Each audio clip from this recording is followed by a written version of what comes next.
each other through it. Come on and see, good movement draws good movement. Welcome to Good Movement Draws Good Movement, the podcast where farmers, ranchers, and rural folks can grow relationally through awareness, understanding, and effective communication. Hey, it's T. I'm your host, and I, along with my guests, will be covering topics related to drawing good movement. Things like self and social awareness, brain science, positive psychology, extending grace, and so much more. We'll share tools that can help you understand why you are the way you are, why others are the way they are, and how you can use that to step out of self-told lies with grace and compassion to draw good movement in conversations, relationships, and life in rural America. Let's go draw good movement. Welcome back to the Good Movement Draws Good Movement podcast. Tom is back. Fun fact, which really isn't all that fun. The last episode that we recorded together, which aired 2 weeks ago. Not that long ago.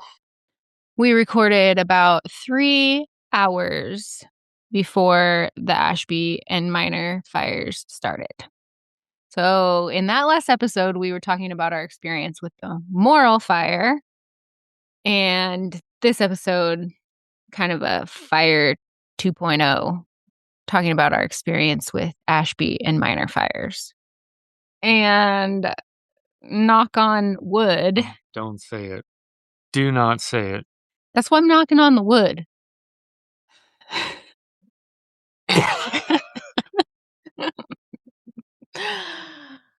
Okay, now that we've got that out of the way. So if you listen to that episode, you know that I had yelled at a truck driver that day, that morning, that Wednesday morning, for smoking in the dry, tall grass.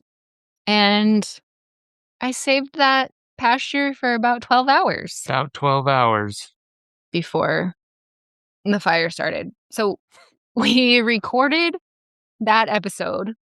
We went and watched our Modern Family, as we do, and we went to sleep that night about 10:30-ish, or went to bed that No night way. about 10:30-ish. I don't think it was even that late. Yeah, it was that late. I remember looking at my phone at 10:30. Okay. And then the pager went off, the radio went off, and that was at 11:23 p.m. Fire call. But where they were calling the firemen to was not actually where the fire was. Correct. I don't know. I have no recollection of how we got out of here. They were calling it, saying it was north of the town of Ashby. Oh, it's Peterson. Yes. Okay. Yep. That was the page. Yep. Because I went back and listened to it to make sure I heard it correctly. However, that is not where the fire was. So we got out of bed and you were like, I'm going to go see if I can see more where it's at. And you stepped outside and you came back inside and you were like, yep, something's burning. Yeah, something's burning. So you left and went to go see if you could find where it was. And you found fire on our neighbors. I thought it was on us when I left because I could see flames. Well, yeah, and you had called me at that point and you said, at that point you didn't know it was on our neighbors. You said, our Paulus Swamp, Paulus Hill pasture are on fire and I can see a glow east. So call the neighbors up north and have them go outside and see if they can figure out where it is. Well, at that point, I tried both their cell phones. And of course, everybody usually has their cell phones on silent these days. So I tried their landline and their answering machine picked up. And I was like, there's more fire. And Tom can see glow east. Can you go look and see if you can see where it is? And they both looked out their window and they're like, yeah, we can see flames. So then I don't know where you were at that point. I think you were probably over at the neighbors to the west. Yep. Working on that.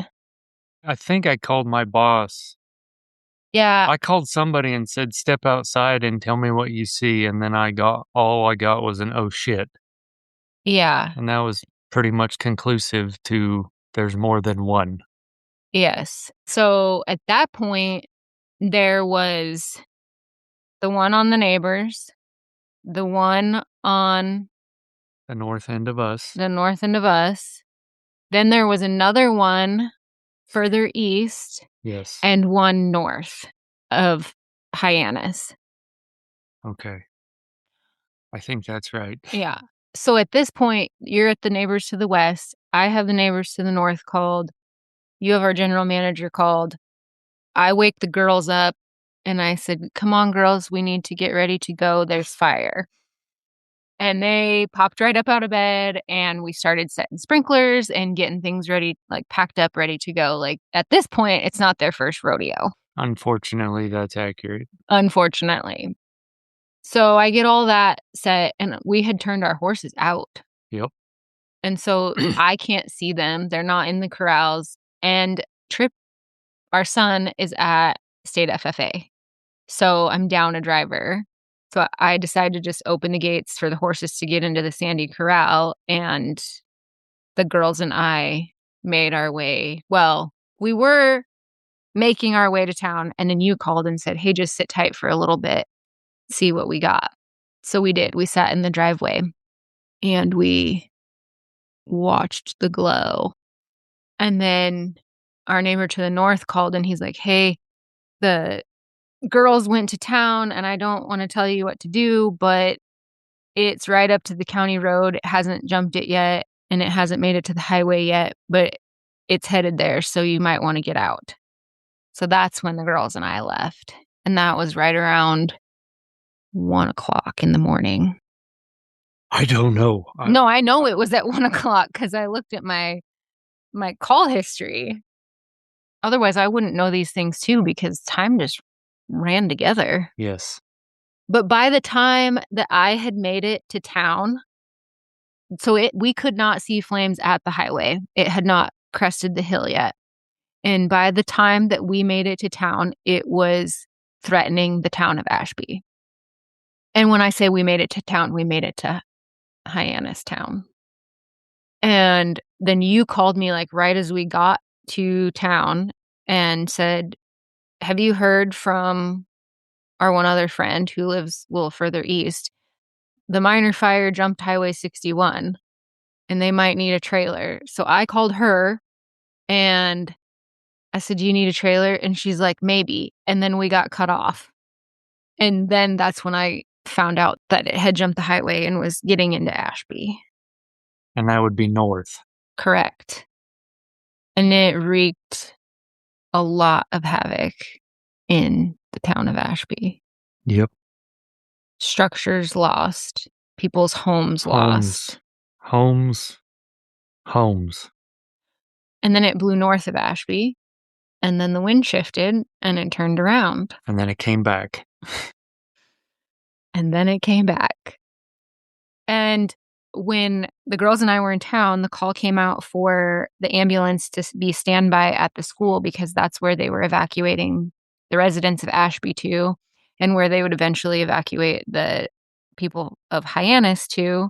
And so we're on the rescue squad. I was in town. I went and was with the ambulance at that point, and that's where I was all night. And I met up with our neighbor to the north in town, and she ended up taking our girls further away to safety. Our girls? Uh-huh. They went to Whitman that night. Mm-hmm. Oh, I didn't know that. Yeah, when they were calling for the evacuation of Hyannis, our neighbor was like, "I'll just take your girls with and we'll go further east." Oh, I did not know that. Yeah.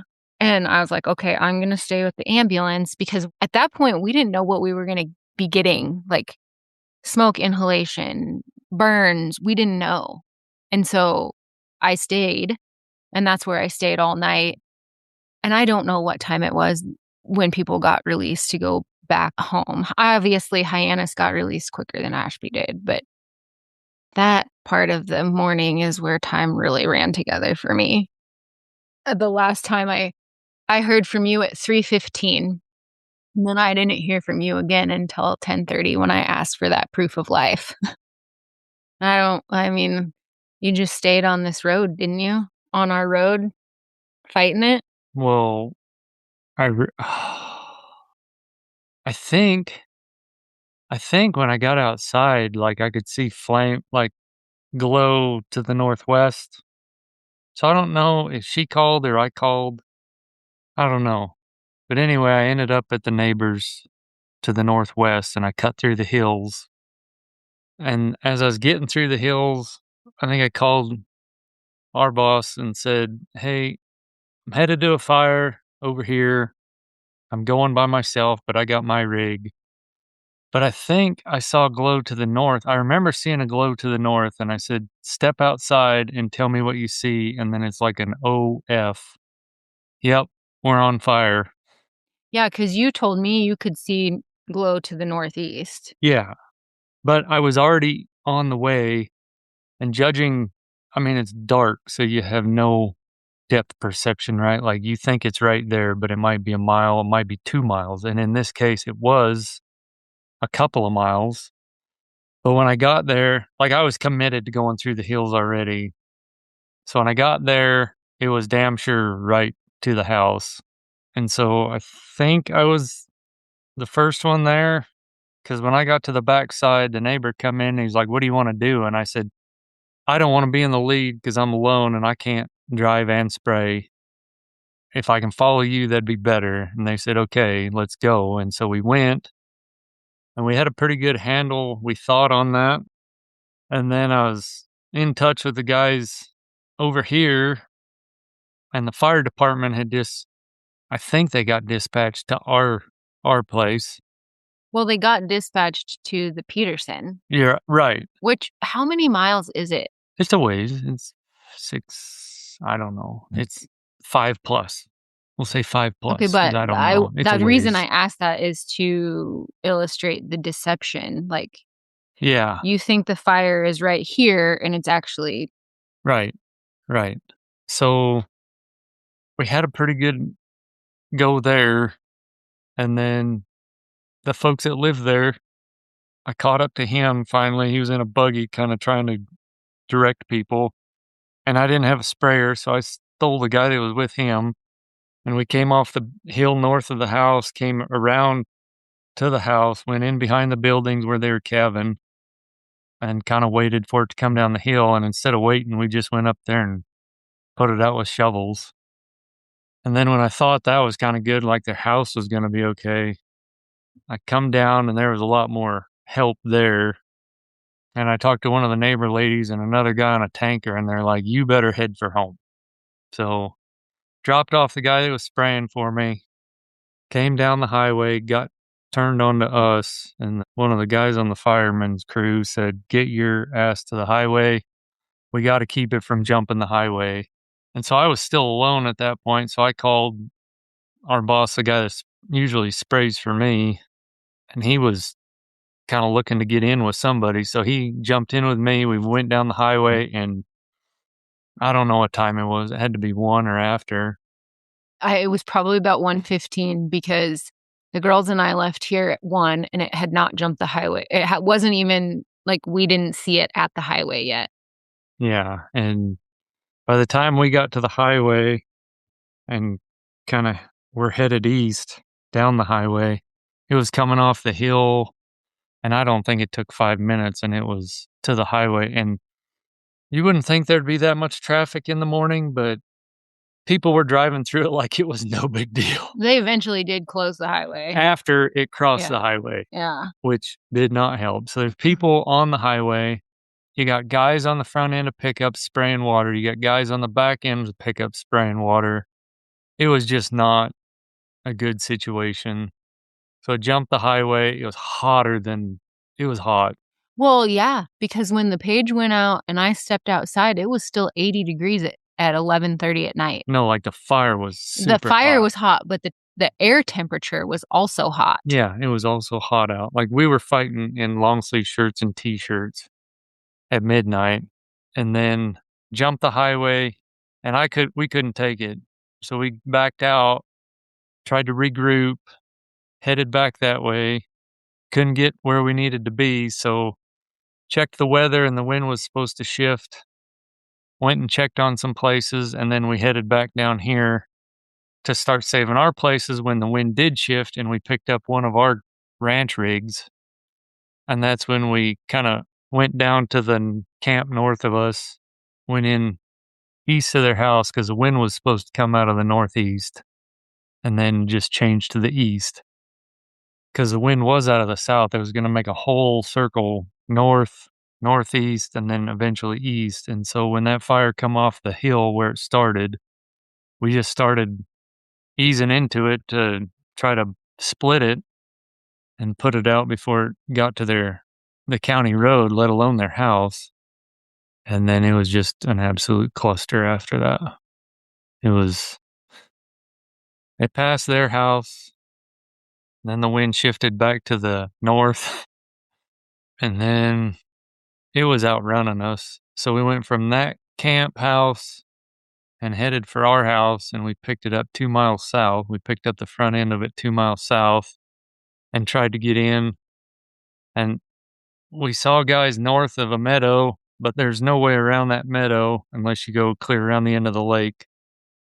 So we started in there by ourselves because we left the last guy at his home to watch that, and rightfully so. And then we run out of water. We thought we had it licked, and we put everything we had out, and then we turned around, and everything we just done was for nothing. So we left to go get water, and as we're leaving, we passed 3 of our ranch rigs that were coming in.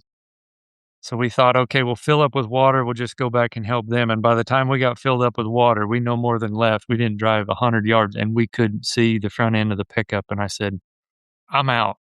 Like, we can't get through there. 'Cause explain, you have to go through the fire line to get into the black to fight the fire. Yeah. And then you're talking about you don't know what's on the other side. I mean, you think you know, but you're not for sure. And then the smoke. And that's where accidents happen, right? So you're in the smoke, you're in the fire, you jump the fire line. Now you're where you need to be. You're not going to burn up, but somebody might hit you. Somebody might, I mean, smoke inhalation, whatever. So we backed out. I mean, that did happen.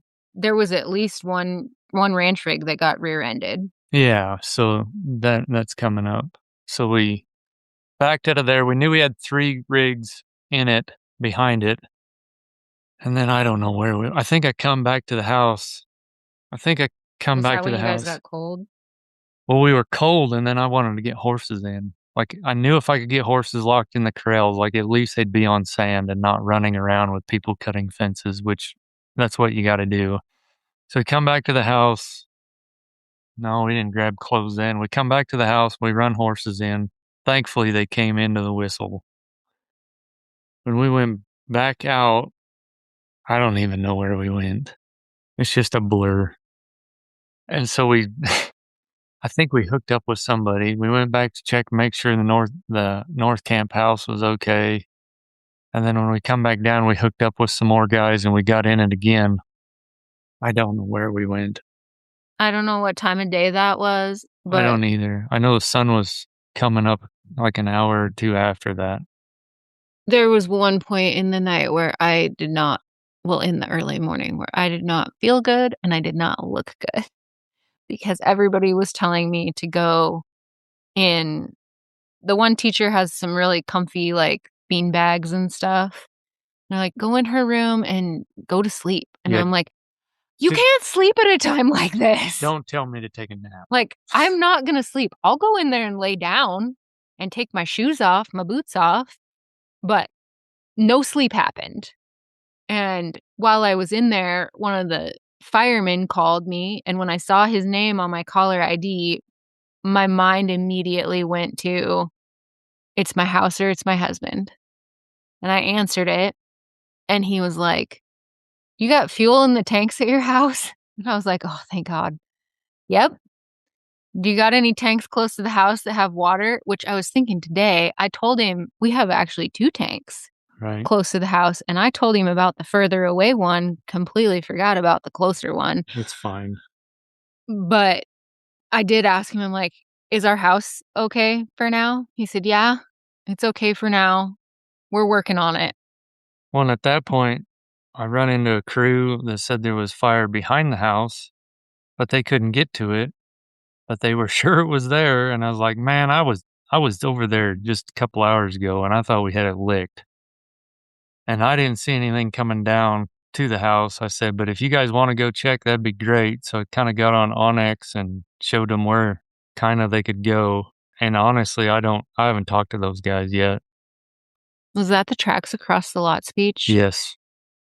Yep, Oh, and then they're lucky they didn't get stuck right they're there. lucky they didn't get stuck too, but then I think I just don't know, it's all a blur, but I think we ended up east of the house, and at that time, we were a mile and a half, 2 miles away, and we hooked up with the neighbors running the line north and south, and we thought we had it licked, and then they got a call that said, "Everybody get to the shipping pens." So everybody left and went to the shipping pens, and when we got there, it looked like an absolute circus. There was smoke you couldn't see, there was road graders, there was I don't know how many units, but it was dumb. But It was not effective, not efficient. the feds had not still had their camp down at the Keith County Fairgrounds at that point. They had just called the Morrill fire, like, 100% contained that Right, day before, right. on Wednesday, actually. So we kinda backed out of that safely, and then I told the guy that was with me, I said, "We're gonna go down here because you know it's past." I said, "And we'll try to run it down the side hill and put it out headed to the house and try to keep it off the county road." So we did that, and there was a unit in front of us. So there was at least 2 of us. We got to a fence line, cut the fence, went through, came down to the lake, and then when we turned around, they kept going, they still had water, we were out of water. We turned around and everything behind us was on fire. Everything. Right out here? Oil well, and oil, Yeah. and Yeah. oil. I was like, "Well, I guess we did we did everything we could," Were the Blackhawks and flying yet? about the time we turned around, there was 3 there was 2 for sure, and they said there was 4, and I think at one point I did see all 4 of them. But there was 2 Blackhawks headed down, they dipped out of the lake and started heading for the house, and all I could remember thinking was, "That's not what you wanna see." Like, well, I'm sure there's people ahead of us that are already at the house. We've done all we can do. The sprinklers have been running for a month or better. Like, it's out of our hands right now. So it's pretty calm, pretty chill.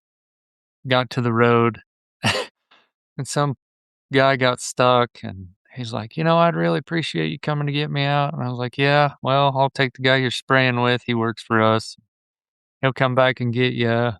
So I remember pulling into the house, and as I pulled into the house, there was, I don't know, 10, 12 rigs on either side of the county road just waiting for it. And I passed them, and I never even thought to stop. Pulled into the house. I said, "You guys unhook the tractor. I'll go get," because I had the tractor hooked to the hay feeder. I said, "I'll go get straps, chains, everything you need, because you're not gonna be able to get in there very far to get him. You're gonna need a lot of line." Because where he had driven was A lake. an old, well, not even old, it's just dry because drought. Yeah, but It's it's dry, soft. It's a lake. air quotes, dry. It's a dry lake. So he left, and everybody else that was sitting on the road, they come down into the place, and it's like, "Yeah, I don't know what to tell you, fellas." Like, sit here and wait and see what the helicopters can get done, and just by God's grace, they stopped out in front of the house, and then, let's see, law enforcement came, and I was moving sprinklers. More law enforcement came, and they were knocking on the doors. More law enforcement came, and they were in the house, like, making sure nobody was here. We left hours ago. And he's like, "Do you live here?" And I said, "Yes, sir." And he's like, "Is anybody here?" I said, "No, they left last night." "Okay. So we're good?" "Yeah, yeah." Okay, but you skipped over a part of the story. You heard the big pop, and you turned around and the hay feeder fell off the block, Oh, yeah. and then you heard the next pop, but it wasn't the hay feeder. Oh, that was before then. Yeah, they dumped water right on the house, and the guy that works with us, he's like, "Well, there goes the damn trampoline." Did you actually see the I didn't see it. helicopter dump water on the I house? did not see that part. They had to be close because when I got up here, the whole freaking driveway, the concrete was wet, and there's no reason that the sprinklers would have gotten there up that high to, like, that walkout deal, and it was wet. And then, like, once it passed here, I talked to law enforcement, and I said, "I don't wanna stay here. I wanna be in the middle of it." I said, "What are you gonna do?" And he said, "I'll stay here for a while until I think we're safe, and then I'll probably catch up." And I said, "Okay, cool, we're out." And so it passed us. I mean, we're talking less than 10 minutes here in the yard, and then we headed south behind the grader, and he was hauling the mail. That guy was getting it. Was that when you said he drifted it? So he turned at the Ballinger, and I've never seen the ass end of a grader go sideways until that day, and man, that guy can drive the shit out of that thing. Sandhills drifting. Oh, man. He got in the middle of that thing, and he was going. We couldn't keep up with him. I mean, it was just too dang rough. That's impressive. So we got in the back side of it, and by the time, I mean, that was whew, I mean, it was another 6 miles before we caught it. I mean, and we're going down the county road, and it was another 6 miles before we got in to start spraying again. And we got in, I don't even know who they were. And it was just by dumb luck, we got up on top the hill, and here's 3 of our rigs. I was like, "Okay, we know them. We all kinda know where we're at." Well, and now this time, it had veered over to the neighbors, so now we're on the neighbors, and we took it clear to the Moral Fire. So where the Moral Fire quit is where it finally stopped. And you called me at some point that afternoon to come feed our horses in the pens. And so we did, and there were still Blackhawks flying, dumping. They flied until I think their call time was 5 or 5:30 when we talked to the feds, and they flew all day, and without them, I have no idea how much more ground we'd have burned because they put out the rushes, they put out, I mean, they They could put dig. out where you guys couldn't get. Oh my goodness. I mean, you have no idea what they did. You can't even, without them, I don't know that we'd have had a house. 'Cause I heard this evening, like, thank God for the helicopters because the smoke was so bad we couldn't get there. So if you weren't set and ready waiting for it, which sounds not safe, and it isn't, they said without the helicopters, there's no way. And I thought that, but you don't ever know, and I just heard that this afternoon from a couple people. Well, I mean, you kinda had told me that when, I don't know, Friday or Saturday when we were home and talking about it, but I had heard it on Thursday afternoon. Somebody had mentioned it, and I was like, "Dang." And when we were out here feeding horses, like, I brought a friend with, longtime listener, Jenna, and we were talking on the way back. I'm like, "What do you suppose that was, about a half mile or so from the house?" And she's like, "Yeah." And so on that Watch Duty app, when they had their map up of the fire, I zoomed in because it'll show you, like, wherever your location is, it puts a blue dot, like, wherever your phone is at that time. Well, I was at the house, and I zoomed in, and it was 3,000 feet according to their scale, which if you figure that up, it's just a hair over a half mile. Yeah, I mean, we had, I don't wanna say room to spare, but there's a lot of feed in front of the house. There's not a lot right against the house. Now in front of the house, if Mhm. it had come into Because the rushes. we didn't graze that side of the meadow, and it didn't get hayed last year, so Right, there's a ton of feed out there. right, Feed, AKA fuel. right. The girls and I ended up staying in town again Thursday night because I saw how close it had gotten, and I just didn't trust it yet. And so we stayed in town, and then Friday morning, we came home and got on our horses and started moving cows closer to the shipping pens because, I mean, the Morrill fire didn't get to us in our range. It got to the camp south of us and took a All of it. lot. Took 3/4 of it. And what the Morrill fire didn't take, the Ashby fire did. Yep. 'cause it burned clear south to there, but pretty much all of our range on the east side of the county road is gone. All of it. Not pretty much, Well, all of there's a it. couple pastures. There's one full nope, I thought there was 2 that it didn't get. not on us. Name them. The Sperling and Oh, East Wild clear Horse. clear over there. Clear Yeah, over there. Yep, but we can't get to it without going through a whole lot of black. right. So, essentially, we lost everything on the east side of the road. Yep. So now our herd has been dispersed, mostly, All but a handful. and that happened this week, Monday, and we're recording this again on a Wednesday night, and Bad omen. that is why we knocked on the wood. But we shipped yesterday and the day before.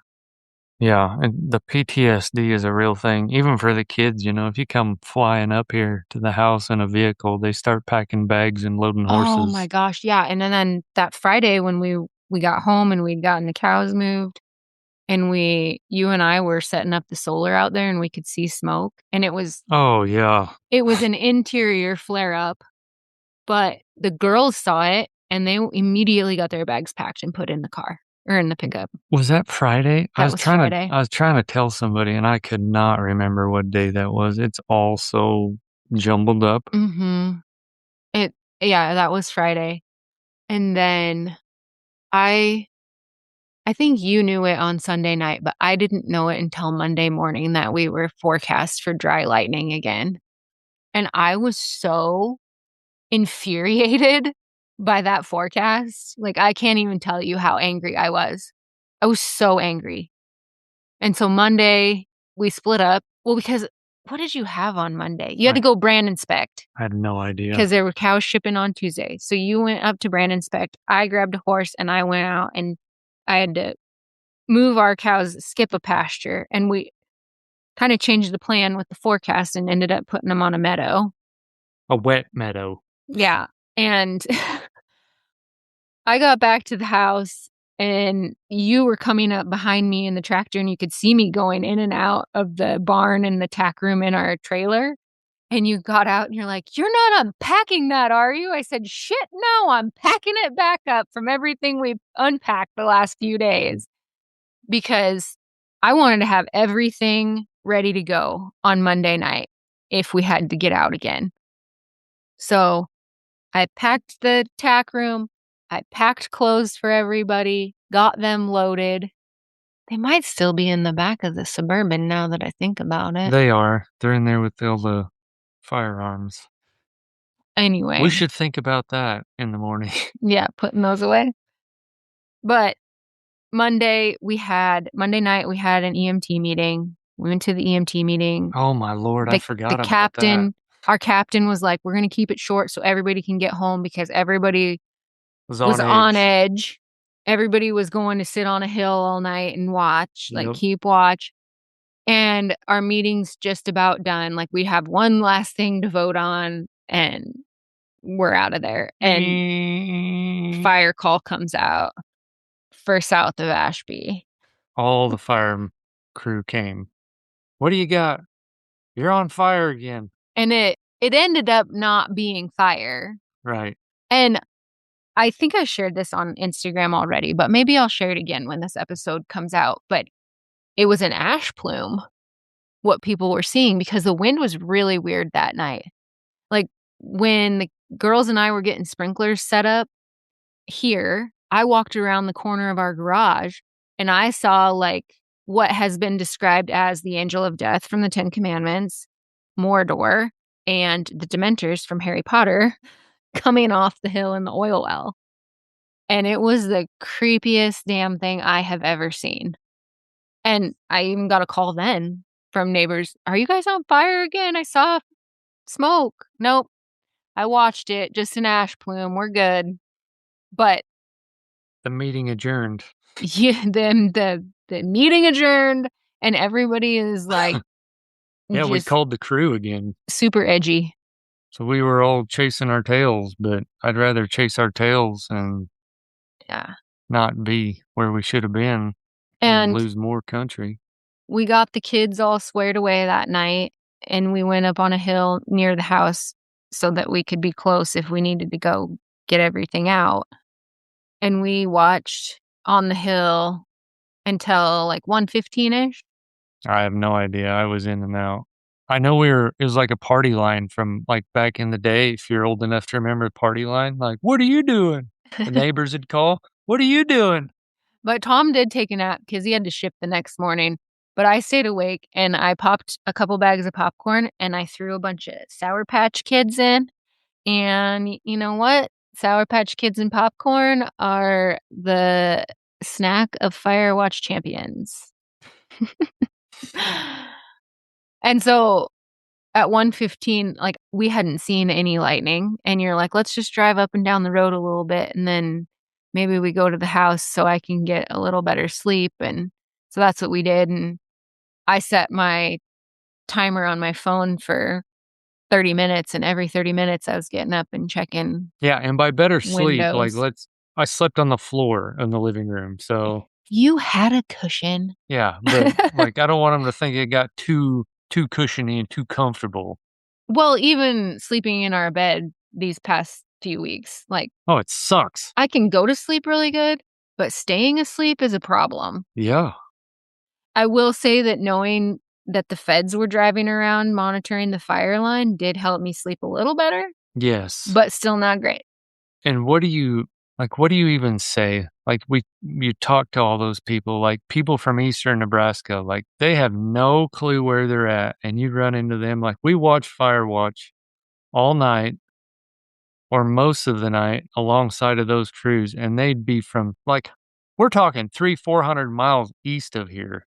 Like, No. "What are you guys doing here?" I'm like, "Well, we heard you needed help, and we come a running. Glad to be here. Go to bed." It's like, "I appreciate you being Yeah, here. because I can't go to sleep." I don't remember if it was Friday or Saturday night, you came and you booped me on the nose and told me that you were going outside because the wind was howling. I think it was Friday night, I have no and that's idea. when you ran into all those crews from Eastern Nebraska, and you're like, "I didn't know you were out here."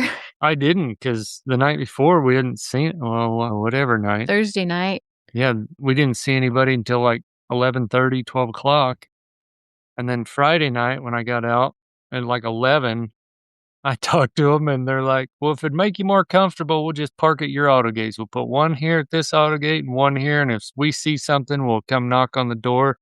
Gave them my phone number. They're like, "We will let you know." And I was like, "Can't beat that." No, it's just, like, incredibly humbling the number of people who helped fight fire, have sent hay, have sent and we haven't gotten any hay here, but to our neighbors and the community who needs it, and The people that the lost their food. homes, Yeah, they're already in a house. It's yeah, like, the food, the supplies, the eye drops, the chapstick, like, the water, all the things, like, that was the part I didn't mention. I helped the Red Cross cook burgers for the firemen on Thursday, you should have door dashed that, little FYI. and they were doing some door dashing. I don't know if they made it clear down here, but I know there was some door dashing I'm just happening. kidding. Nobody you don't need more people down here. But then the Salvation Army showed up on Friday and fed people all day Friday. Like, it's just incredible, incredible. Like, there's a lot of crap that Shit. happens in this world, and this was a really shitty, traumatic event that happened, and the goodness of people shone through incredibly. Yeah, it gives you hope, right? There are Like, still far more good people than not. yeah, like, we ranch for a living, so, like, horses, cows, dogs, range management, things like that, like, that's what we know. And we sat up there Friday afternoon with the feds, like, they had a crazy rig. They're like, "Yeah, it doesn't get around very good." And so we gave them some tips on how to get around better, like what to do when you're getting In the stuck in the sand, sand. yeah. Do this, don't do that. This is what you do for your tires. This is what you can do. It'll help. It's not going to save your life, but it'll help. And they're like, "Okay, well, Beans were talking about it. Would you guys like some tips on what you can do better on the fire lines? Like, yeah, let's do better and save more country. And I don't care what your political stance is. When you're in the middle of this shit, nobody gives a damn. Like, you're there, put out the fire. That's the job. Save everyone's house. That's the primary goal. Make sure everyone's safe. Save as much stock as you can. Save as much range as you can. Put it out. And so talking to those guys that was good. As Y everybody was on the same page, everybody had the same goal. It doesn't matter where you're from. You have experience here, they don't. They have a lot of experience with fire, you maybe don't. It was good. Like, that part was good. I talked to the fire chief and tried to get a list so we can start sending thank yous out to people, and he said there was people from over 100 and I think 100, I know it's over 100, I wanna say over 120 departments. I mean, you're talking about I saw trucks from Ralston, trucks from Bennington, trucks from Valley. That's 400 miles from here, 350, 380 miles from here, Mhm.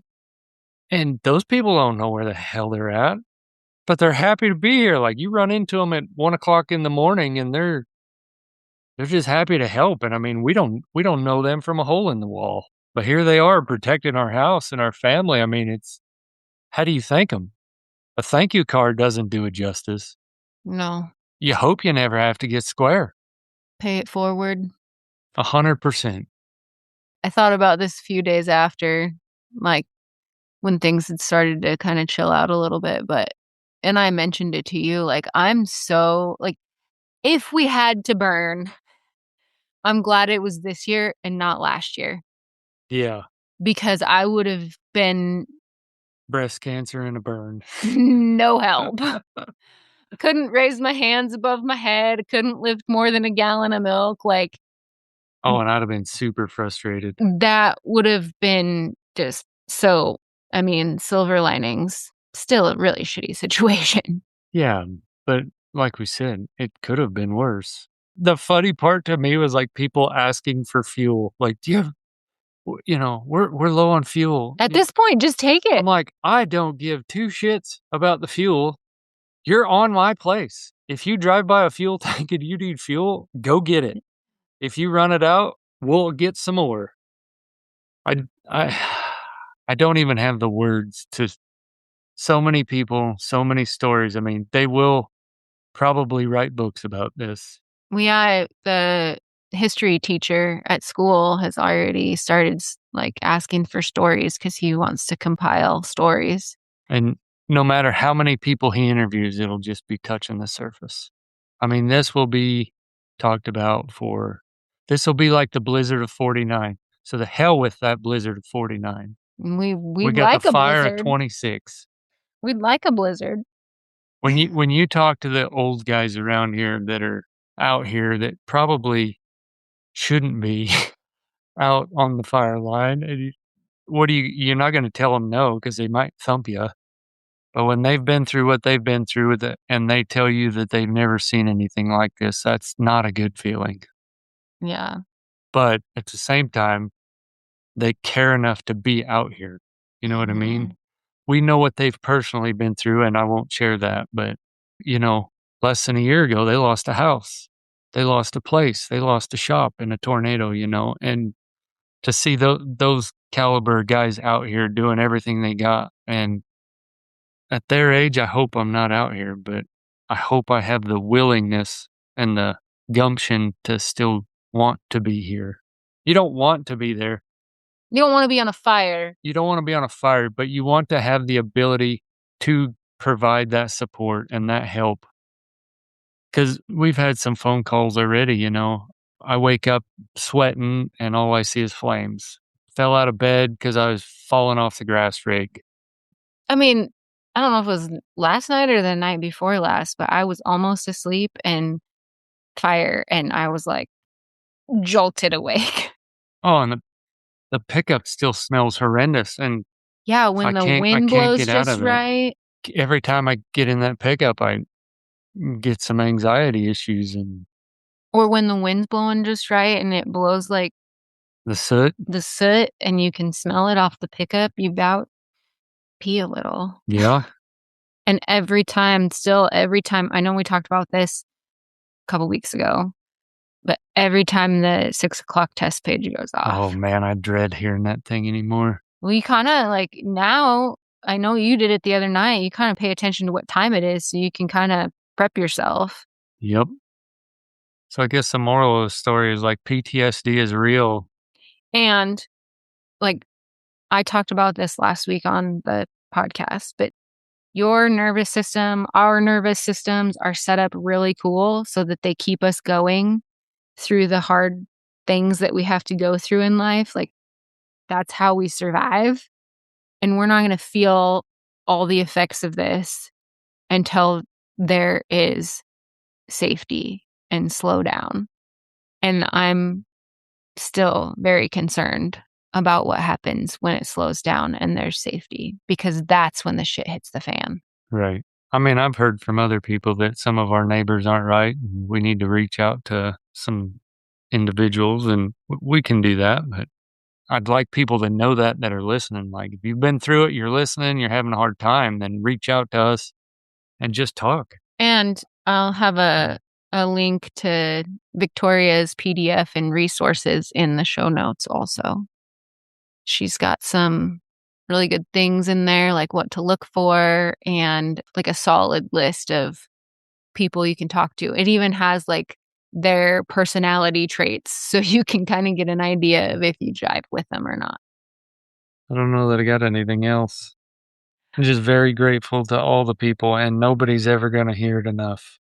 Mhm. I cannot believe where everybody came from. I mean, towns I've never heard of. I had to look them up on the map so I looked educated. It's humbling for sure. I mean, and you're talking to people at 1, 2, 3 o'clock in the morning, like, they're not at their best, right? But everybody that I talked to or encountered was like happy to be here. I don't know if that's the right That's exactly right, term, like, but they wanted to be here. they were friendly and Supportive. supportive "What do you and need?" yeah, yeah. You know, there's crews that beg to come up here. It's like, what kind of a lunatic wants to be in the middle of this crap? But at the end, it's just to be there for people, right? And do Mhm, better and mhm, help them through their struggles, and mhm, what a place we live in. yeah. So the moral of this long story, not to be confused with moral, the moral is we're incredibly grateful, Yes. and don't be afraid to ask for help. And I hope we're done fighting fire for this year. That was knocking on wood. And with that, until next time, draw a good movement. Thanks so much for tuning in. I'm so grateful for you. If you found value in this episode, I'd love for you to share with others who might also benefit from tuning in. Share by word of mouth, send it in a text, take a screenshot and post it on social media, or share however you prefer. And if you haven't already, hit the follow or subscribe button so you never miss an episode. Until next time, draw good movement.